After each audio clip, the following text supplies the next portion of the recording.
I have some notes here, but I'm not completely put together. I'm kind of winging this, okay? I was waiting to see what Val said so that I could kind of, go off of that. But my name is Katie Olthoff. I'm from Stanhope, Iowa. I grew up in Stratford, and I did not grow up on a farm.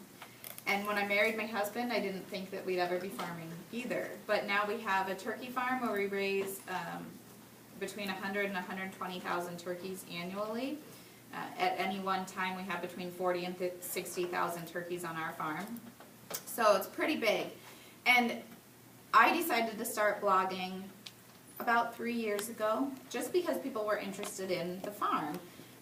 A lot of my family was like me. I didn't even know there were turkeys in Iowa until I met my husband, and so they just thought it was really interesting. Also, our barns are tunnel ventilated. If you know confinement barns, most of them are curtain barns, curtain sidewalls. Even the turkey barns are, and ours are tunnel ventilated, so they're a little different. So people were just interested in it.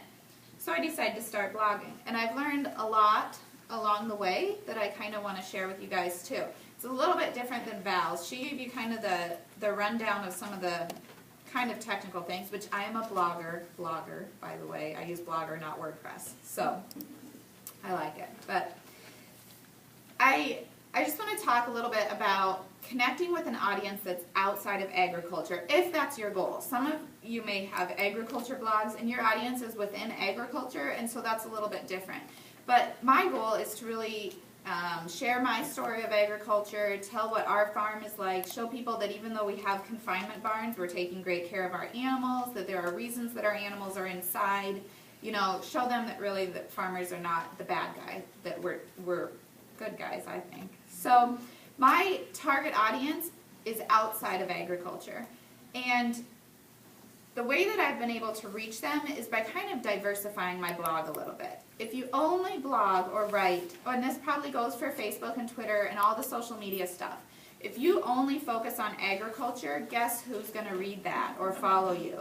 It's going to be ag people. There are very few moms outside of the ag world, and I know because I was one of them, there are very few outside of the ag world that are going to sit down and read a strictly ag blog or just decide to follow somebody on Twitter who's involved in ag just because, So the way to find that audience is to think about what you have in common with those other people, women or men or whatever, and then blog about that too. So for me, it's like home renovation, decorating, DIY, that kind of stuff. Some parenting stuff also, but it could be like bicycling. I know one blogger who's into cycling. It could be photography. There are a lot of food bloggers out there, and that's the perfect way to tie in information about agriculture if you're a food blogger. I can't cook, so I'm not a food blogger. I've tried, but it's not working. So you got to think about what your other strengths are, and then try to play to those too. So after you decide that, the second step is find people who are blogging about that topic. A good guideline is find 5 of them. And not the 5 biggest blogs about home decor or about crafts or whatever. Not the 5 biggest ones, because they're never going to notice you. But find 5 that are kind of medium-sized or at least bigger than you, and then make yourself known. If they're on Facebook, comment on everything they do on Facebook. If they're on Twitter, send those direct messages or retweets or things like that. If they have blogs, like Val said, comment on their blogs. They will notice you if you keep commenting and keep commenting. And then when they notice you, they're going to come and visit your blog. And so I have done that with the decorating and home decor. I found where those bloggers are. They're on Pinterest. How many of you are on Pinterest? Oh yeah, okay. So they're on Pinterest. So I try to make all my posts pinnable. That means that somebody can pin the picture and then it's out on Pinterest. I get most of my blog traffic from Pinterest, and most of my blog traffic comes to this one post of this dresser that I redid for my son's room. But while they're there, do you know how many of them click on about the farm and read about my farm? Or while they're there, they'll check on my latest Turkey Tuesday post, or, that's the cool thing, is that I've been able to connect with other bloggers and other women and readers based on our other connections, and then it's like, oh, and by the way, I'm a farmer, and this is how I feel about this. So for me, I wouldn't even say that my blog's focus is completely agriculture. My blog's focus is our home and family, and then the agriculture is kind of a side thing, and it kind of draws my readers in. I almost feel like I'm like luring them in. I lure them in with the home decor stuff, and then I'm like, oh, by the way, I have a big confinement barn, but I'm not evil, you know, that kind of thing. So find 5, make yourself known to them, and start making those relationships.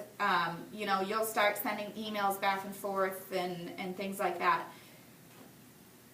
And why it works, it builds trust, it builds relationships. It lets them know that I'm a real person, I'm a real mom who has the same concerns that they do, the same interests that they do, and then on the side, I'm knowledgeable about agriculture. So they trust me to come to me with those questions.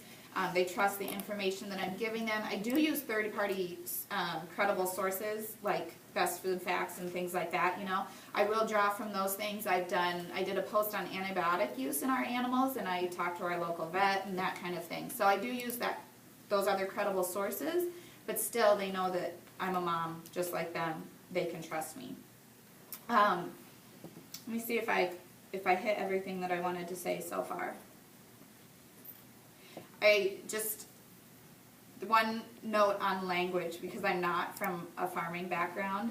Things that to you sound very obvious, to us are not. Really dumb it down, okay? I had a conversation with one lady in ag, and I was trying to explain to her how this 4-H kid had a calf and then he bred it or something. I don't know, but I was using calf and steer and bull, and I have no idea what all those cows are called. They're all cows to me, okay? So even language like that, a cow-calf herd, it took me a long time to figure out what that meant. Farrow to finish, those types of things, you really have to slow down, you know. So that is a big deal to me. I just want to share some of my favorite comments that I've had on my blog, just to show you that, you know, there's probably no experts out there saying that you should do this, you know, go reach out to other outside of agriculture in this way. But I had 2 summers ago, we had a problem with heat, and we had a lot of heat loss. We lost about 1,400 birds in one day, which was a pretty big deal. And I went back and forth on posting that, because you know what animal cruelty PETA people are going to say is that, you know, that we weren't taking care of our animals the way that we were supposed to. Well, we were. We were doing everything in our power to save them.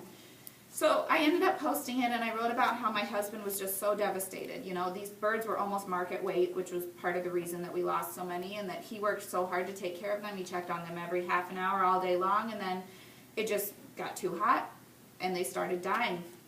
And one of my readers, who's restoring an old home like I am, came and commented, and she said, you know, this is really hard for me because I don't eat meat. I'm a vegetarian because I think it's not ethical to eat meat. But she said, but I can understand your husband's pain and frustration with putting forth all of that work and then, you know, losing the results of your work. So she said, so even though I'm a vegetarian and I don't eat meat, I guess I can kind of identify with you guys in this. So that was awesome. I've got a couple other vegetarian bloggers that read my blogs, because we have kids that are the same age. We went through our pregnancies together, that kind of thing. So I really feel like I'm connecting with an audience, and that you don't always get on just a strictly ag blog. So I think that's it.